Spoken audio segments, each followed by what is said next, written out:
வணக்கம் நண்பர்களே! இன்னைக்கு நம்ம சிறடி கேஸையில அதாவது ரேகா வந்து அழுதுகிட்டு இருக்காங்க. அவங்க அப்பா, அம்மா வந்து கல்யாணத்துக்கு வரலையே அப்படின்னு சொல்லிட்டு. இந்த பக்கம் மனோஜ் வந்து பார்த்தீங்கன்னா, அந்த ரூ. 10,00,000 அட்வான்ஸ் வேணும். அதுக்காக வந்து கல்யாணத்துக்கு சம்மதம் அப்படின்னு சொல்றதுக்காக வந்து கனகா வீட்ட தேடி வர்றாப்புல. வந்தா கனகா வந்து பார்த்தீங்கன்னா, ஃப்ரிட்ஜ் மனோஜ் எங்க ஃப்ரிட்ஜு?" அப்படிங்கிற மாரி வந்து அது ஒரு பக்கம் காமெடி பண்ணிக்கிட்டு இருக்கு. இந்த பக்கம் அவங்க மாமியார் வந்து அதாவது வருங்கால மாமியார் வந்து சொல்றாங்க, "நீங்க எப்ப கல்யாணம் பண்றீங்க சொல்லுங்க" அப்படின்னு. "சரி என்ன பண்ணணும்?" அப்படின்னு வந்து கேட்குறாப்புல. எல்லாம் ஓகே தானே கண்டிஷன் உடனே நம்ம நியூமராலஜி ஓகே அப்படிங்கிறப்பல. ஆனால் அதுக்கு முன்னால் வந்து டைவர்ஸ் பண்ணணும். அந்த டைவர்ஸ் பண்ணுறதுக்கு ஒரு 5,00,000 தேவை. நீங்கள் ஒரு 10,00,000 கடன் கொடுத்தீங்கன்னா எல்லாம் சரியாக வரும் அப்படிங்கிறப்பல.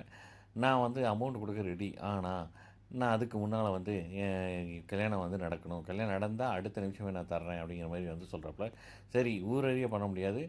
இன்டர்னலாக வந்து பண்ணுவோம் அப்படின்னா இயற்கை 7ஆம் தேதி பண்ணிக்கலாம் அப்படிங்கிறாங்க.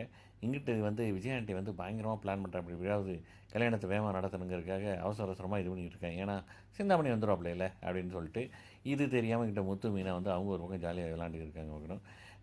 நம்ம சிந்தாமணியோட அதாவது விஜயாவோட ஆக்டா வந்து ஒரு பக்கம் போய்கிட்டு இருக்க, நம்ம பாட்டியும் ஒரு பக்கம் வந்து என்ன இவ இவ்வளோ தூரம் மாறிட்டாளே அப்படின்ட்டு அவங்களுக்கு ஒரு டவுட்டு.